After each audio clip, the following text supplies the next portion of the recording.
sacrifice de justice. C'est exactement cela que la parole de Dieu nous parle. Que l'Éternel vous bénisse à tous. Nous voici pour la suite de notre chaîne de prière. Nous qui vivons dans ce mois de juillet, le mois de la justice, la campagne de la justice, le mois du sacrifice. Et regardez, lisez avec moi ce que dit la Bible ici dans le livre des Psaumes, chapitre 4, verset 6. Offrez des sacrifices de justice et confiez-vous à l'Éternel. Offrez des sacrifices de justice et confiez-vous à l'Éternel. Si vous vous confiez en Dieu, si vous confiez en l'Éternel, il va faire justice dans votre vie. Mais la Bible dit, offrez des sacrifices de justice. Qu'est-ce que c'est sacrifice de justice? Qu'est-ce que c'est un sacrifice? Un juste sacrifice. Sacrifice, c'est lorsque nous nions notre volonté pour faire la volonté de Dieu. Ça, c'est un sacrifice. Beaucoup de personnes pensent que suivre le Seigneur Jésus, c'est quelque chose de facile, de naturel, et que la porte est large. Le Seigneur Jésus a dit que étroite est la porte qui nous amène à la vie éternelle. Pourquoi le Seigneur Jésus a dit d'une porte étroite? Parce qu'il faut sacrifier, il faut nier notre volonté pour faire la volonté de Dieu. Il faut pardonner, par exemple. Même lorsque nous jugeons que la personne ne mérite pas le pardon. Même ceux qui nous ont offensés, ceux qui nous ont porté des préjudices, nous devons pardonner ces personnes. Et je me souviens, maintenant même, d'un témoignage d'une femme que sa fille était très malade. Le médecin disait qu'il n'avait plus de solution. Et cette situation de presque mort, c'était à cause d'une erreur médicale. L'hôpital où sa fille est arrivée en urgence a fait une mauvaise procédure qui a empiré encore et plus son cas. Et elle est partie dans un autre hôpital e le médecin a dit, l'équipe de l'émergence a fait n'importe quoi. E c'est pour cela que elle est dans cette situation. Au moment que, dans l'émergence, ils ont essayé d'aider cette fille, ils n'ont pas fait attention et ont touché un organe vital. E ça a amené cette fille dans une situation terrible. E cette mère désespérée, elle est allée aux toilettes de l'hôpital pour faire la prière. E ela disait, mon Dieu, guéris ma fille. Je n'accepte pas que ma fille vienne mourir de cette façon. E tout de suite, Dieu a parlé avec elle, dans sa tête, dans son esprit. Pardonnez les autres professionnels. Pardonnez. Elle est dans cette situation, mais il faut pardonner. E cette femme, elle a témoigné en disant, c'est comme si c'est Dieu qui a parlé avec moi. E j'ai dit, mon Dieu, je pardonne. Je pardonne ceux qui ont commis une faute, qui ont amené ma fille dans cette situation. E ela a retourné à la chambre de sa fille, e ela a commencé à parler avec Dieu, à louer à Dieu. E sa fille, qui était dans une situation de coma, est revenue à la vie. E les médecins ont dit que c'était quelque chose de surnaturel.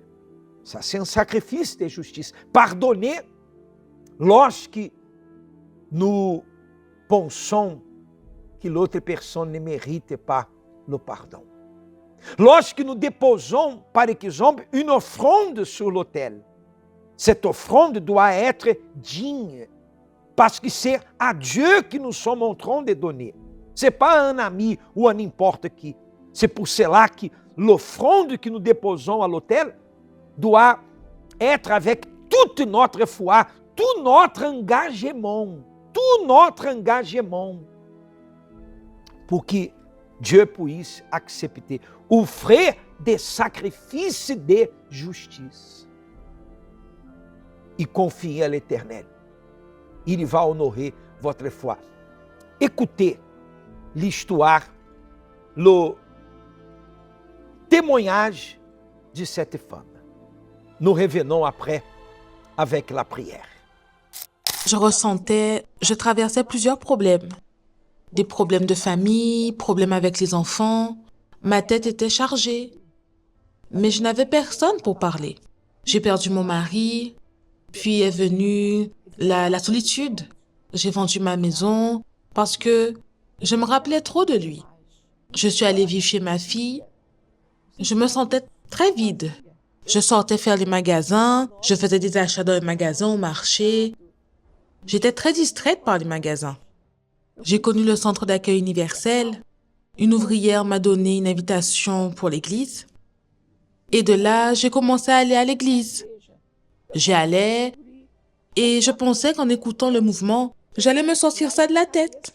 J'allais à l'église, j'entrais, je sortais, j'assistais au culte, à la moitié, je partais. Il parlait du Saint-Esprit, il parlait, expliquait la parole. Et je regardais comme ça. Quand est-ce que le culte va finir? Je m'en vais. Le culte tardait beaucoup. Et quand arrivait la campagne d'Israël, pour moi, c'était la pire date. De l'année, de la journée. C'était une révolte si grande. C'est là que je disparaissais. Je demandais aux gens, j'ai vu à la télé en parlant de la campagne d'Israël. Et parfois, quand je rencontrais quelqu'un dans la rue, ils ont déjà arrêté de parler de la campagne. Le pasteur a déjà arrêté. La campagne est terminée. Non, ça n'est pas fini. Demain, c'est le dernier jour. Alors, laissez-la finir. Quand ce sera fini, je viendrai. C'est comme ça que je faisais. J'assistais à la réunion. Mes pensées étaient loin. Je n'arrivais pas à me concentrer. C'est un beau culte. Mais je n'arrivais pas à me concentrer. Rester comme ça, en prière, je n'arrivais pas. Je n'ai pas vu de changement. Je n'ai rien vu changer en moi. Parce que je ne me concentrais pas. Je suis restée comme ça pendant beaucoup d'années, presque 16 ans, dans cette agonie. Je prenais la Bible, j'avais la paresse. Quand ce n'était pas la paresse, c'était le sommeil. Quand j'étais ferme avec la Bible, je commençais à somnoler. Je vais insister. Je vais insister. Je vais lire la Bible. Je vais insister. Alors je me suis agenouillée sur le sol. J'ai mis la Bible sur le pied de mon lit, à l'endroit où je me couche. J'ai mis la Bible là, je l'ai ouverte et j'ai commencé à prier. Alors le Seigneur m'a montré ce qu'il devait te montrer. Parce que je suis restée longtemps à l'église avec les yeux fermés. Le Seigneur a parlé avec moi. J'ai commencé à lire les psaumes. J'ai commencé à lire Ésaïe, Luc 18. Et là, j'ai vu que ça changeait en moi.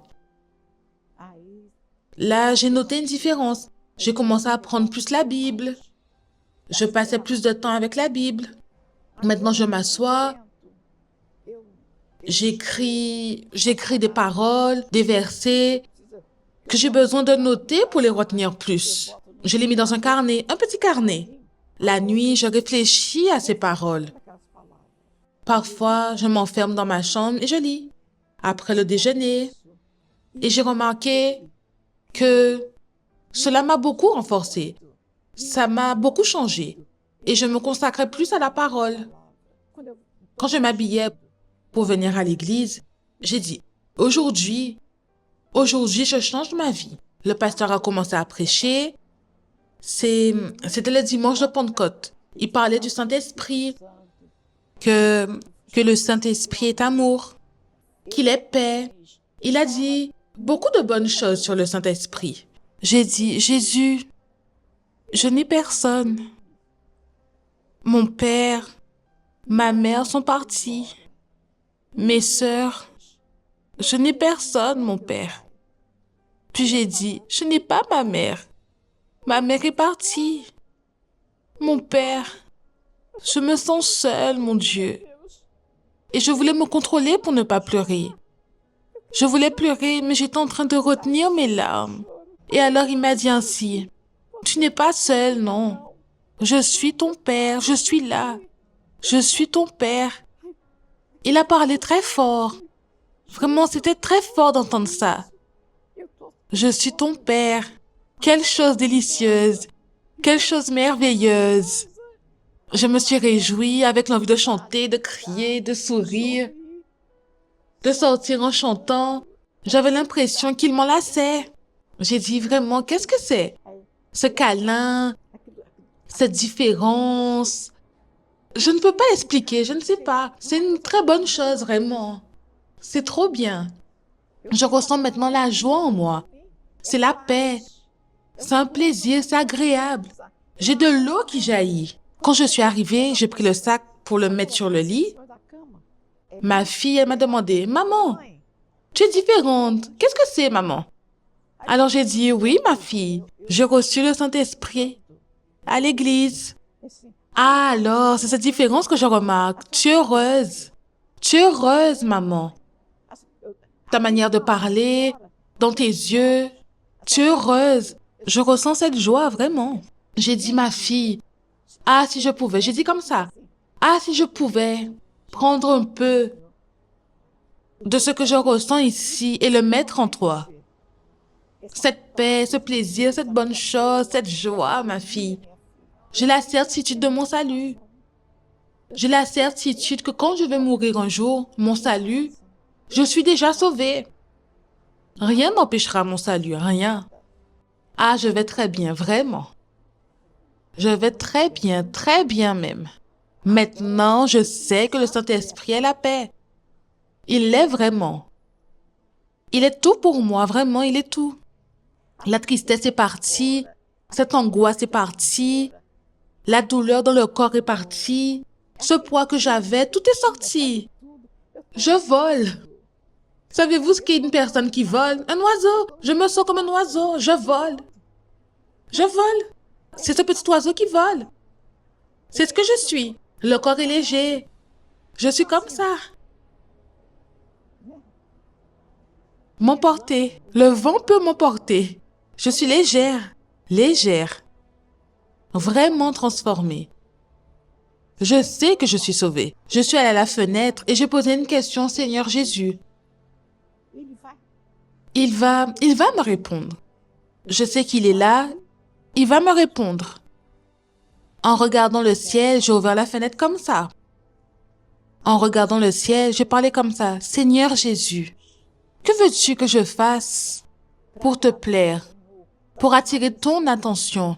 Et en regardant le ciel, il m'a répondu, gagner des âmes. Regarde, gagner des âmes. Il veut que je gagne des âmes. Aujourd'hui, je cours à l'autel. Aujourd'hui, je suis montée à l'autel. Cette révolte que j'avais est sortie. Le pasteur a commencé à prêcher et il disait, qui n'est pas entré? Qui veut participer à la campagne? Ceux qui veulent le papier peuvent le prendre. Alors je suis montée. Je suis montée par l'escalier, je l'ai pris. J'ai dit, maintenant je vais la faire, je vais me lancer. Alors j'avais peur et maintenant je cours pour récupérer le papier. J'ai déjà écrit ma demande de la campagne. Je ressens une certitude sur l'autel, une fermeté. Je sais que là, c'est l'endroit sûr, que là, je suis en sécurité. C'est une femme âgée. Chaque fois qu'il arrivait à l'église, la campagne du sacrifício, ela laissait de venir à l'église.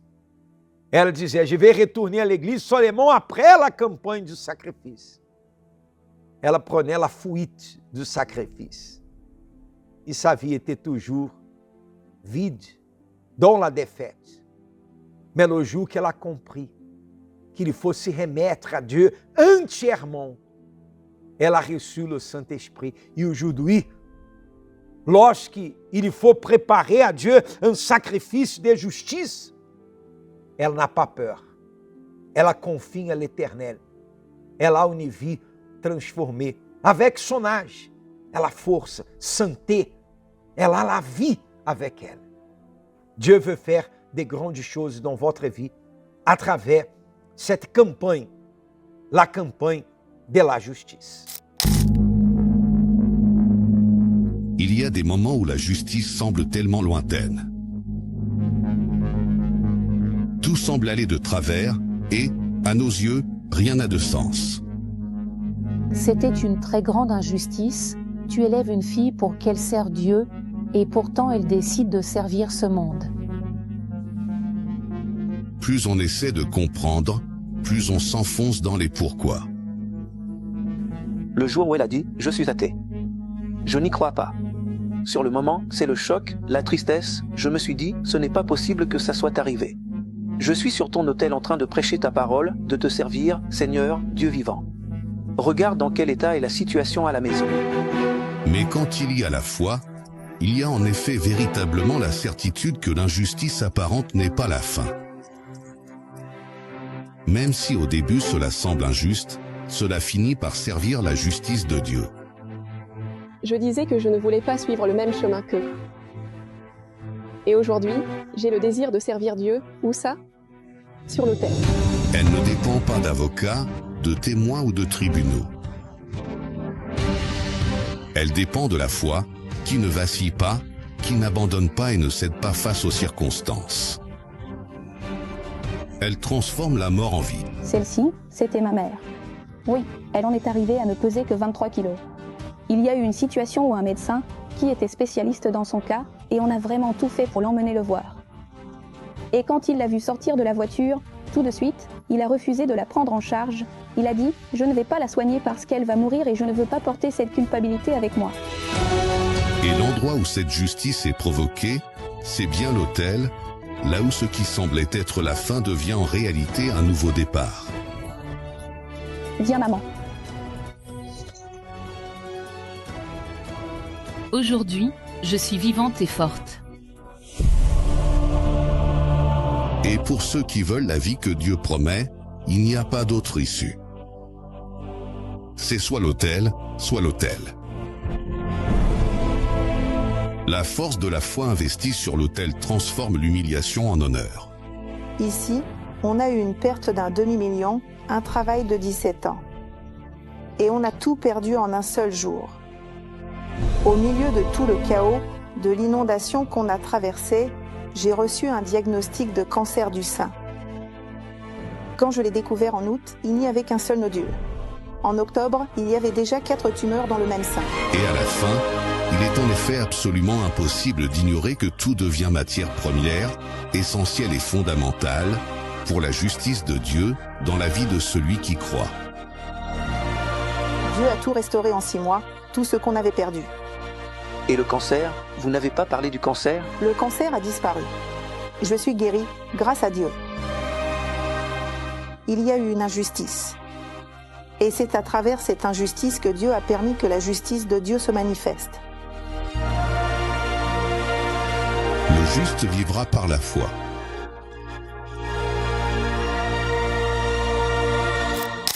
Mon Dieu et mon Père, au nom du Seigneur Jésus-Christ, nous voici devant ta présence. Nous vivons actuellement ce mois de la justice. Et c'est exactement cela que nous voulons. Nous voulons l'accomplissement de ta parole dans la vie de ton peuple. Ta parole doit s'accomplir, mon Dieu. Parce que ta parole, elle est vivante. Ta parole est vivante. Ta parole, elle change la vie d'une personne. Et nous confions en toi. Nous remettons toute notre vie entre tes mains. Alors, l'Éternel des armées vient honorer la foi de ceux qui clament à toi, qui prient jour et nuit. Viens honorer notre foi et bénir ton peuple de manière extraordinaire. Au nom du Père, du Fils et du Saint-Esprit, au nom du Senhor Jesus Cristo. Amém e amém. Jusqu'à la fin du mois, vous avez l'opportunité de monter l'autel, de passer par l'autel et remetter votre vie tout entière entre les mains de Dieu.